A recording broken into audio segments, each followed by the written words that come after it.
नमस्कार, मैं हूं आपके साथ अंकिता पाल। बुलेटिन की शुरुआत करते हैं। हरियाणा में विधानसभा चुनाव के पहले सवाल जवाब की राजनीति भी होने लगी है। एक तरफ पार्टियों ने चुनावी तैयारियों में खुद को झोंक दिया है, तो वहीं तैयारी के साथ में एक दूसरे की पार्टियों की कमी को उजागर करने में भी बराबर समय लगाया जा रहा है। इसी कड़ी में हरियाणा कांग्रेस ने करनाल से दीपेंद्र हुड्डा के नेतृत्व में हरियाणा मांगे हिसाब अभियान की शुरुआत की है। करनाल से शुरुआत करने का सबसे बड़ा कारण सीएम को की सीट का भी होना है और रोजगार, पलायन, कानून व्यवस्था समेत तमाम मुद्दों पर सरकार से सवाल दागे जा रहे हैं। लेकिन इस अभियान को बीजेपी के नेता सिरे से खारिज कर रहे हैं। दरअसल केंद्रीय मंत्री मनोहर लाल ने इस अभियान को सिरे से खारिज कर दिया है और कहा कि पहले हम कांग्रेस के 10 साल के कार्यकाल का हिसाब मांगेंगे। कांग्रेस ने अपने 10 साल के राज में देश और हरियाणा को गर्त में डुबो दिया है। कृषि मंत्री कंवरपाल गुर्जर ने भी कांग्रेस नेताओं को खुला चैलेंज दे डाला है और कहा कि हम हिसाब देने को तैयार हैं, लेकिन कांग्रेस हमें अपनी सरकार में किए गए 5 काम जो है वो बताए, तो हम उन्हें अपनी 25 काम बताएंगे। कृषि मंत्री ने तो कांग्रेसी नेताओं को खुले मंच से जवाब देने की चेतावनी तक दे डाली है। उधर इनेलो बसपा का गठबंधन भी बीजेपी कांग्रेस को चुनौती देने में लगा हुआ है और साथ ही खुद को इस बार के चुनाव में विकल्प भी बता रहा। अब ऐसे में देखना होगा कि ये होगा कि पार्टियों के सवाल जवाब जनता को भाते हैं या फिर नहीं।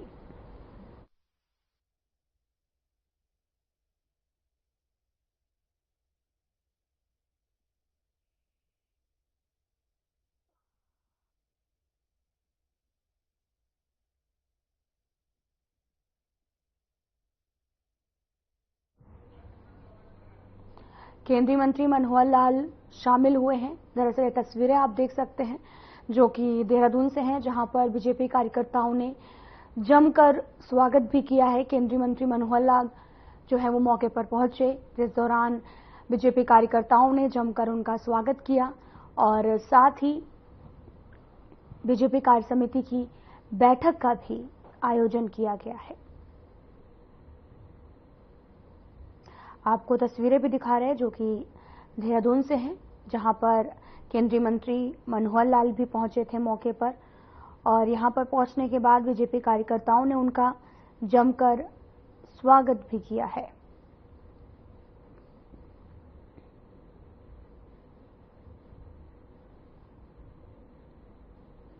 दरअसल उपचुनाव की जीत से कांग्रेस में आपको बताते चलें कि लगातार खुशी की लहर देखने को मिल रही। बद्रीनाथ और मंगलौर विधानसभा उपचुनाव में मिली जीत से कांग्रेस को आगामी निकाय चुनाव के लिए संजीवनी मिल गई है और इस जीत से पार्टी नेताओं और कार्यकर्ताओं का उत्साह भी बढ़ा है। 2017 से 2022 तक प्रदेश में हुए उपचुनाव में कांग्रेस को हार का सामना करना पड़ा था।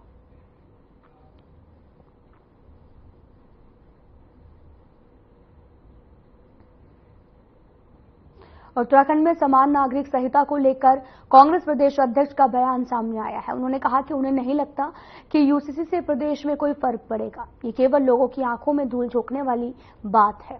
प्रदेश में सड़कें टूटी हैं, मार्ग बाधित है। प्रदेश में इस वक्त तमाम व्यवस्थाएं चरमराई हुई हैं, लेकिन सरकार बिल्कुल भी ध्यान नहीं दे रही है।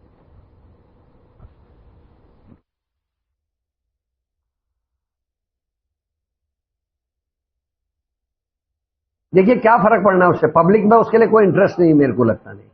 ये केवल और केवल लोगों की आंखों में धूल झोंकने का काम है।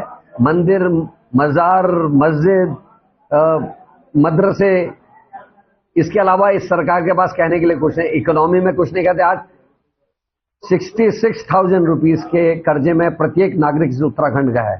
जितने राज्य नए बने हैं उनमें सबसे ज्यादा कर्जे में अगर कोई राज्य है तो उत्तराखंड राज्य पर कैपिटा के हिसाब से। मुहर्रम और कावड़ मेला के दृष्टिगत कोतवाली परिसर में एक शांति पीस कमेटी की मीटिंग आयोजित की गई, जिसमें नगर क्षेत्र के साथ साथ ग्रामीण क्षेत्र के संप्रांत लोगों ने भी शिरकत की। यहां पर आपको बता दें कि आगामी बुधवार 17 जुलाई को मुहर्रम का त्यौहार है। इसी के साथ कावड़ मास का भी महीना चल रहा है। इन दोनों त्योहारों को लेकर काशीपुर के कोतवाली परिसर में सीओ अनुष्का बड़ोला के नेतृत्व में एक शांति मीटिंग का आयोजन किया गया, जिसमें नगर के कोतवाल आशुतोष सिंह समेत नगर क्षेत्र के समस्त चौकी के पुलिस शांति मीटिंग में मौजूद रहे हैं। इस दौरान आए लोगों ने अपने अपने विचार रखे हैं। मीटिंग के दौरान अंजुमन सिरते हुसैन मुहर्रम कमेटी के अध्यक्ष चौधरी इनाम हुसैन एडवोकेट ने बताया कि मुहर्रम का त्यौहार आगामी 17 जुलाई को बुधवार को संपन्न होगा। इसलिए प्रशासन से मांग है कि नगर क्षेत्र में विद्युत के झूलते हुए तारों को दुरुस्त कराया जाए। इस दौरान अन्य लोगों ने भी इस मांग को दोहराया है। कावड़ मास के त्यौहार को भी लोगों ने शांतिपूर्ण संपन्न करवाने को लेकर पुलिस से मांग की है।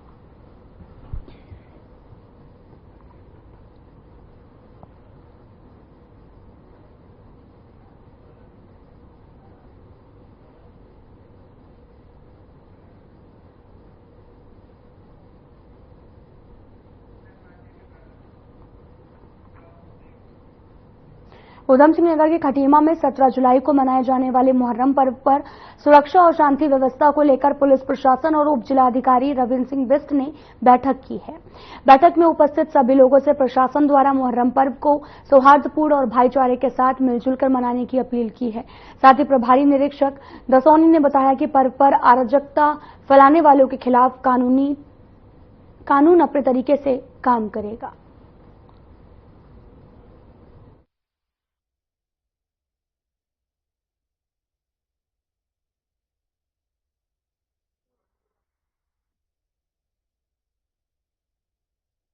हाल में आज हमने पुलिस कमेटी की मीटिंग ली है। 17 तारीख को जो हमारा मुहर्रम होना है उसमें जो ताजिए वगैरह निकल रहे हैं उससे लेकर सुरक्षा व्यवस्था के दृष्टिगत और मुस्लिम समाज के लोगों को हमने बताया कि क्या चीज़ आपने करनी है, क्या चीज़ नहीं करनी है। इसमें ताजिए की जितनी हाइट है वो उनको बता दिया है और पूर्व में भी इन लोगों के द्वारा हमारे जो आदेश हुए हैं, निर्देश हुए हैं, उनका पालन किया गया और ऐसी कोई समस्या यहाँ पर हुई नहीं है। जहाँ तक ताजिए जहाँ दफन होते हैं वहाँ पर रास्ते का कुछ मामला, क्योंकि अभी बीच में फ्लडिंग हुई है यहाँ पर, तो आज शाम को हम हमारे राजस्व विभाग के अधिकारी लोग और मैं कुछ टाइम जाऊंगा और यहाँ के मुस्लिम समाज के लोग हैं तो हम एक टेम्परेरी तरीके से रास्ता निकालेंगे ताकि कोई भी मुसीबत का सामना न करें। थोड़ा सा टाइम तो लगेगा इसमें, लेकिन हम जल्दी, क्योंकि हमारा वहाँ पर जो जहाँ पर डंपिंग जोन था उसमें कुछ प्रॉब्लम आ गई, जल्दी उसको भी रिजॉल्व कर रहे हैं। मेरे ख्याल से कल तक वो भी रिजॉल्व हो जाएगा। आज पुलिस प्रशासन द्वारा आगामी 17 तारीख को मुहर्रम का जो मनाया जाता है, मुहर्रम मनाया जाता है, उस उपलक्ष्य में पुलिस कमेटी की मीटिंग आयोजित की गई थी, जिसमें सभी धर्म के लोग, खटीमा शहर के लोग, सभी लोग शामिल थे, जिससे कि शांतिपूर्वक जुलूस का समापन हो सके। इसलिए एचएम साहब भी, खटीमा एचएम साहब भी आए थे और हमारे भी पुलिस अधिकारीगण मौजूद थे। एचएम साहब की मौजूदगी में सभी से निवेदन किया गया कि किसी भी प्रकार का जो नई परिपाटी है वो चालू न करें और समय से अपने जो ताजिए हैं समय से निकालें, उनकी हाइट प्रॉपर हो। और कुछ लोगों द्वारा लाइट का इशू उठाया गया कि लाइट जो हाइट ज्यादा रहती है लाइट को, उसमें लाइट कट करने के लिए, शट डाउन करने के लिए बात की गई। बाकी एक करबला पे रास्ते का विवाद रहता है अक्सर। कुमायूं कमिश्नर दीपक रावत ने आज हल्द्वानी में एसडीएम कोर्ट सिटी मजिस्ट्रेट कार्यालय प्राधिकरण दफ्तर में छापेमारी की है। कुमायूं कमिश्नर दीपक रावत की छापेमारी के अधिकारी और कर्मचारियों में हड़कंप मच गया। कमिश्नर दीपक रावत ने संबंधित जेई से 3 दिन में स्पष्टीकरण मांगते हुए जांच के आदेश दिए हैं। लोगों को नक्शों से संबंधित कार्यों में किसी तरह की कोई दिक्कत न हो।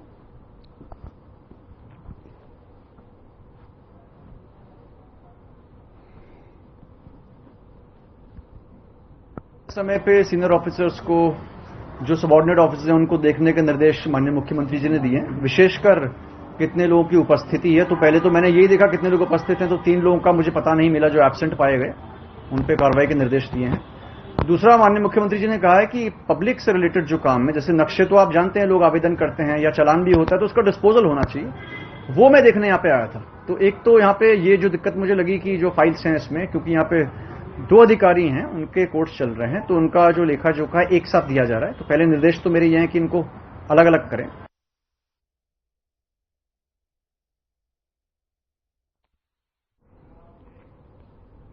खबर भीमताल से है, जहां पर नहाते समय एक फौजी पानी के तेज बहाव के चलते डूब गया है। फौजी युवक को बचाने के लिए साथी दोस्त ने भी कूद गया और आपको बताते चले कि पानी के बहाव में युवक का पता नहीं चल पाया। घटना की सूचना साथी दोस्त ने जिला प्रशासन को दी है। जिला प्रशासन को सूचना मिलते ही धारी तहसील की team, police, SDRF, fire unit की टीम मौके पर पहुंची। शव को बाहर निकाला गया। पुलिस ने शव को पोस्टमार्टम के लिए भेज दिया है।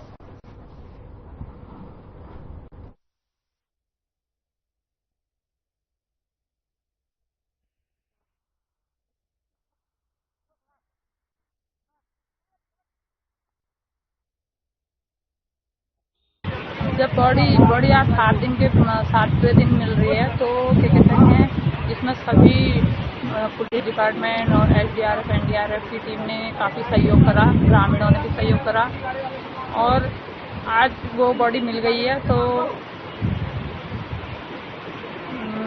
मैं सभी लोगों का धन्यवाद करती हूँ कि उन लोगों ने अपना कार्य बखूबी निभाई, अपनी भूमिका। तो मैं उसके लिए उन लोग का धन्यवाद करती हूँ।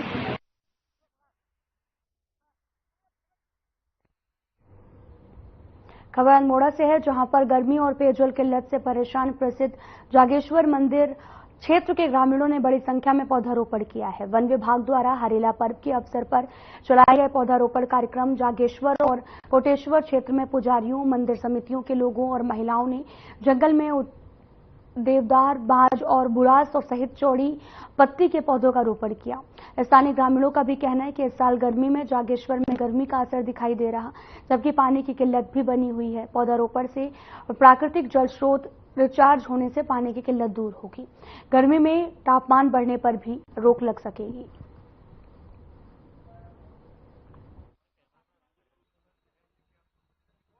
वन महोत्सव होता है हमारा 1 जुलाई से शुरू हो जाता है और ये इसके बाद 16 या कभी किसी वर्ष में 16 तारीख को, किसी वर्ष में 15 तारीख को हरेला महोत्सव के तौर पर हम लोग पौधारोपण करते हैं। इस साल एक थीम और होगी है, एक पेड़ माँ के नाम करके, तो इसी के तहत हम लोगों द्वारा प्लांटेशन किया जा रहा है, पौधारोपण किया जा रहा है विभिन्न जगहों पर। आज हम जागेश्वर के ये मंतोला फलई जागेश्वर वन पंचायत में प्लांटेशन कर रहे हैं, जिसमें महिलाओं की भागीदारी मेरे को बहुत अच्छी लगी, बढ़ चढ़ कर हिस्सा ले रहे हैं। आज हम जागेश्वर क्षेत्र की सारी महिलाएं यहाँ पौधारोपण के लिए आई हैं। इस बार जागेश्वर क्षेत्र में पानी की बहुत ज्यादा समस्या हुई, गर्मी भी बढ़ गई थी, तो इसलिए हम सारी महिलाओं को यहाँ पौधारोपण के लिए लाए हैं। तो हम अभी इस क्षेत्रवासियों से सभी से ये कह रहे हैं कि और आप सभी लोग मिलके पेड़ लगाएं।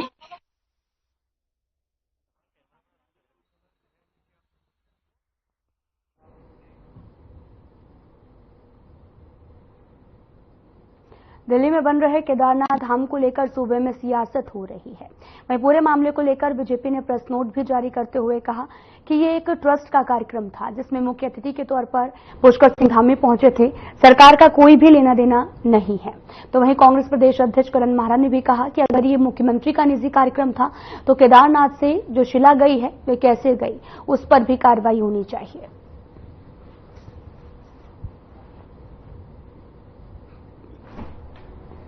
अगर ये सच है, अगर ये बात सच है, तो मुख्यमंत्री के खिलाफ दंडात्मक कार्रवाई होनी चाहिए कानून के तहत। आर्कियोलॉजिकल डिपार्टमेंट की जो हमारी कानून है, उसके तहत किसी भी मंदिर या पौराणिक स्थान के साथ छेड़छाड़ नहीं की जा सकती। और अगर मुख्यमंत्री का निजी कार्यक्रम था तो केदारनाथ से जो शिला गई वो कैसे गई, इसमें फिर कार्रवाई होनी चाहिए।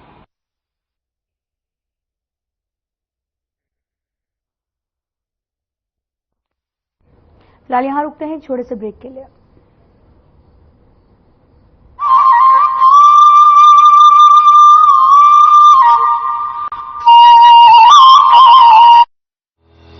जल संरक्षण के लिए उत्तराखंड सरकार आज हर संभव प्रयास कर रही है ताकि पहाड़ों पर जल का संचय, संरक्षण और संवर्धन हमेशा के लिए हो सके।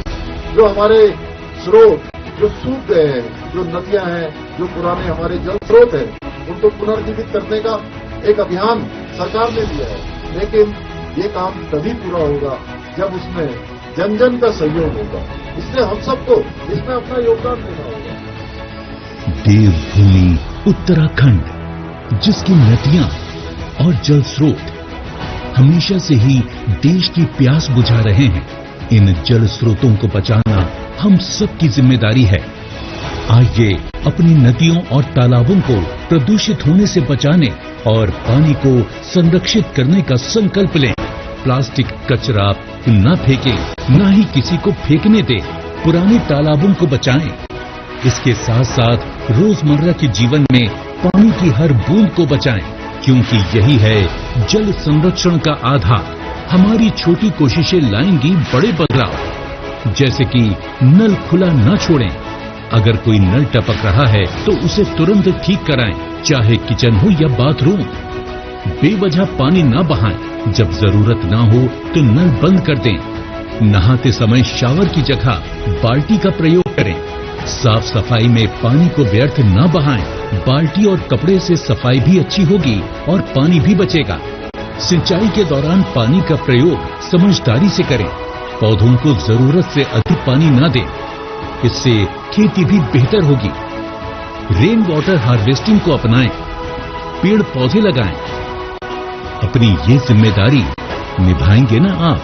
मैं देश के हर उस नागरिक से कहूंगा जो पानी की प्रचुरता में रहते हैं, मेरा उनसे आग्रह है कि आपको पानी बचाने के ज्यादा प्रयास करने चाहिए और निश्चित तौर पर इसके लिए लोगों को अपनी आदतें भी बदलनी होगी।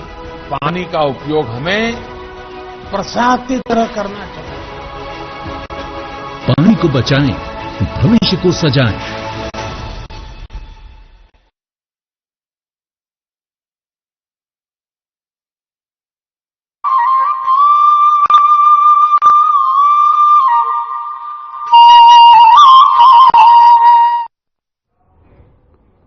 ब्रेक के बाद स्वागत है आप सभी का। रुख करते हैं खबरों की तरफ। खबर पौड़ी से है, जहां पर जाखड़ी खाल तहसील के पट्टी मल्ला ठागू 2 में तैनात है और महिला राजस्व उप निरीक्षक सुमन रावत ने हरिद्वार जिले में तैनात दरोगा आशीष भट्ट पर अभद्र भाषा इस्तेमाल करने का आरोप लगाया और इसके साथ ही दरोगा पर विवेचना को प्रभावित करने के लिए भी दबाव बनाने का आरोप लगाया गया है। जिलाधिकारी डॉक्टर आशीष चौहान ने मामले की जांच को एसडीएम को सौंपा है।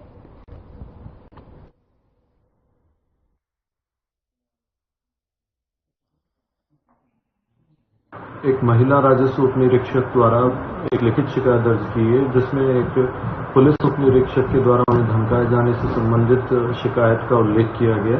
इस संबंध में तहसीलदार से स्टेटस रिपोर्ट मांगी गई है। जैसे ही जांच आख्या प्राप्त होती है, प्रकरण पुलिस को संदर्भित किया जाएगा।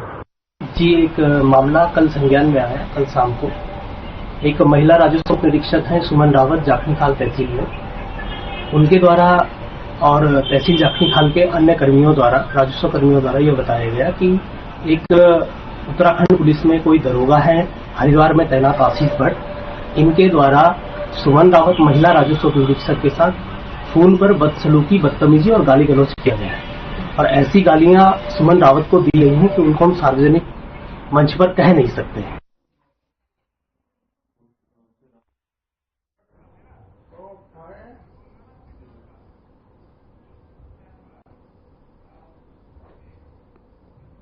आईपीएल की तर्ज पर आयोजित IWPL यानी कि इंडियन व्हीलचेयर प्रीमियम लीग में आपको बताते चले कि उत्तराखंड चैलेंजर्स टीम ने जीत हासिल की है, जिसके उपलक्ष्य में पूरी टीम को राजधानी देहरादून में सम्मानित किया गया है।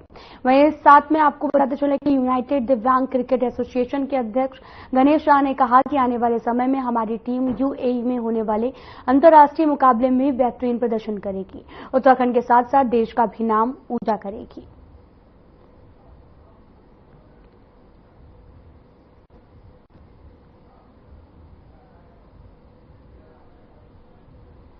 देखिए, अभी हाल ही में हमारी टीम IWPL दिल्ली द्वारका से जीत के आई है। इसमें 8 टीमों ने प्रतिभाग किया था। इससे पहले हमारे खिलाड़ियों ने बहुत अच्छी तैयारी की थी, जिसकी वजह से हम यह टूर्नामेंट जीते और इससे पूर्व भी हम कई टूर्नामेंट जीत चुके हैं।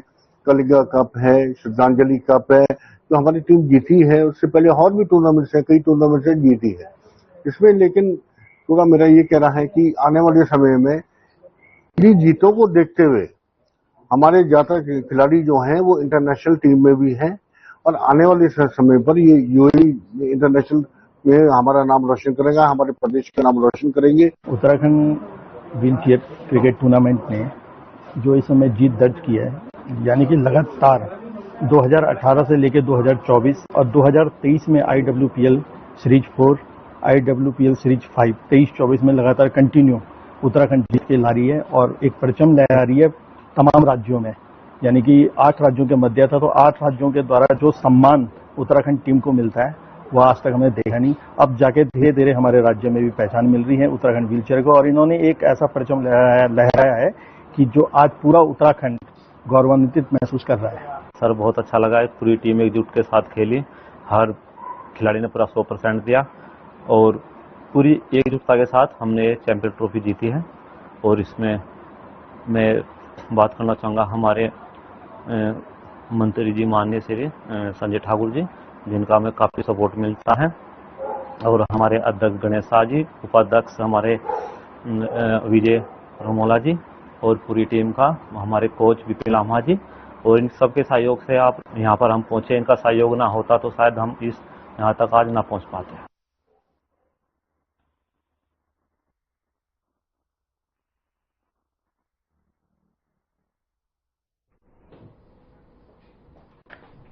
प्रदेश में हुए उपचुनाव में पार्टी को दोनों सीटों पर जीत के बाद में कांग्रेस के महामंत्री नवीन जोशी का बयान सामने आया।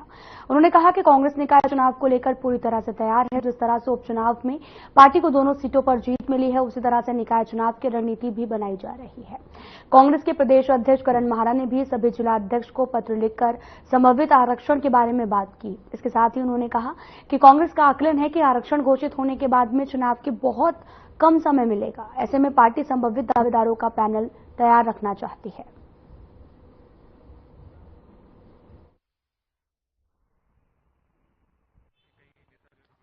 देखिए, निकाय चुनाव के लिए कांग्रेस पूरी मजबूती के साथ तैयार है। भारतीय जनता पार्टी के मंत्री झूठ बोलते रहे कि हम समय पे चुनाव करेंगे। जब निकाय का कार्यकाल समाप्त हुआ तो मंत्री जी ने कहा था हम समय पे चुनाव करेंगे, लेकिन समय पे उन्होंने चुनाव नहीं कराया। 6 महीने उसकी समय अवधि बढ़ा दी। फिर उन्होंने कहा कि हम 6 महीने के अंदर चुनाव करेंगे, लेकिन तब भी उन्होंने नहीं कराया। फिर उन्होंने 3 महीने का समय करा, आगे और बढ़ा दिया। खबर जनपद उधम सिंह नगर के खटीमा से है, जहां पर वार्ड नंबर 6 में आपदा पीड़ितों को राहत राशि चेक वितरण के दौरान बीजेपी और कांग्रेसी कार्यकर्ताओं में जमकर विवाद हो गया। मामले को लेकर जब बीजेपी नेता तारिक मलिक ने कई आरोप लगाते हुए 4 कांग्रेसी नेताओं के कार्यकर्ताओं के खिलाफ जो है मुकदमा दर्ज कराया, तो कांग्रेसी कार्यकर्ता भी आग बबूला हो गए हैं। आक्रोशित कांग्रेसी कार्यकर्ताओं ने खटीमा विधायक भुवन चंद कापड़ी और नान कामता विधायक गोपाल सिंह राणा के नेतृत्व में खटीमा कोतवाली का घेराव किया। बीजेपी नेता तारिक मलिक सहित अन्य के खिलाफ मुकदमा दर्ज कराने को लेकर जमकर हंगामा काटा। कोतवाली परिसर में बैठकर पुलिस के खिलाफ जमकर नारेबाजी भी की है।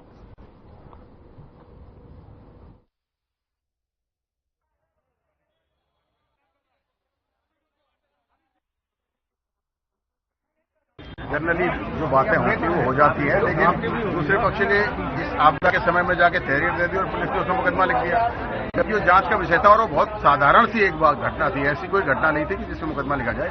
तो आज हम जो है कि हमारे जो निवर्तमान सभासद है उनकी तरफ से आए कि भाई आप उनकी भी तहरीर लें और उसमें मुकदमा लिखे। पुलिस को हमने तहरीर दिया। क्या कहना चाहिए इस बारे में? उसने कहा कि हम इसको भी जांच में रख रहे हैं, दोनों तहरीर को मिलाकर जांच करेंगे और उनके खिलाफ कार्रवाई करेंगे अगर दोषी पाए जाए। मामला था, बहुत बड़ा मामला नहीं था, ये वहीं पर निपट जाना चाहिए। जैसे पुलिस ने या भाजपा के लोगों ने इसको बड़ा मामला बना दिया, जैसे हमें थाने में आना पड़ा।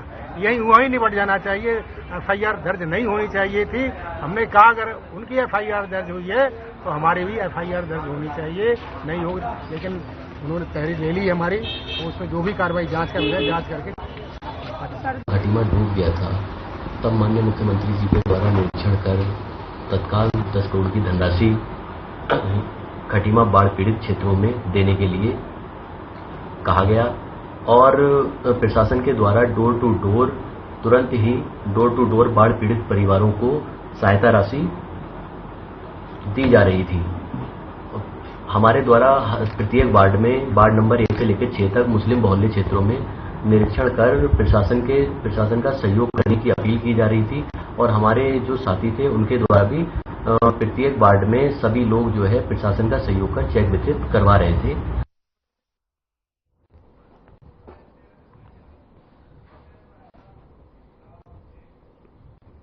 कृष्ण भावनामृत संत इस्कॉन के आपको पता चले के द्वारा हाथ में जगन्नाथ रथ यात्रा का आयोजन किया गया। इस शाही रथ यात्रा के रथ की करीब 250 फीट लंबी रस्सी को खींचकर भक्तों ने भी पुण्य लाभ किया है। तो वहीं यात्रा मार्ग में जगह जगह आकर्षक रंगोलियां भी सजाई गई। जगह जगह लोगों ने शाही रथ का स्वागत किया। इस मौके पर इस्कॉन सेंटर पूजा खेत के गुरु ने ये भी बताया कि पुराणों के अनुसार रथ यात्रा का अति महत्व है। रथ पर सवार भगवान जगन्नाथ के दर्शन मात्र से पुनर्जन्म जो है वो नहीं लेना पड़ता है, सारे पापों से मुक्ति मिल जाती है। इस खास रथ यात्रा में भक्तों की भीड़ भी देखने को मिली है।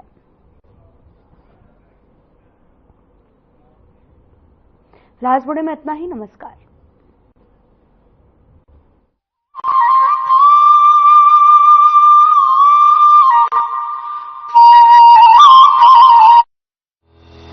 जल संरक्षण के लिए उत्तराखंड